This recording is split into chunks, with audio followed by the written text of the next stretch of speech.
Now we'll see how to add your product to collections.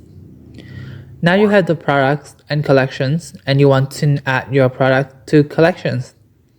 If you have a lot of products, the simple way to add your product to the collections is to go to collections and search for what product you want to add. Then tick the box to move them into your collections. Just go back to products, collections here, and then tick the collections that you choose. For example, here I take on main watches. Then I scroll down to search for my products. Tick what product you want to add.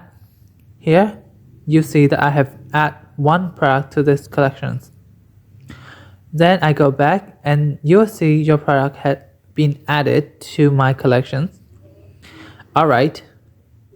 Another way to add product to collections is that you go to products and then go to the organization here. Then you'll see the collections section that we already talked about. Click on the box and you'll see some collections appear here. Now you can choose the collections by ticking the box.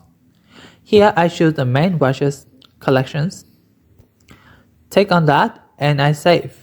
So now I add my product to the collections I want. Back to the collections, and now we'll see main watches had one product while homepage does not contain any products. Okay, that's the end of this lesson. I hope you know how to add product to collections.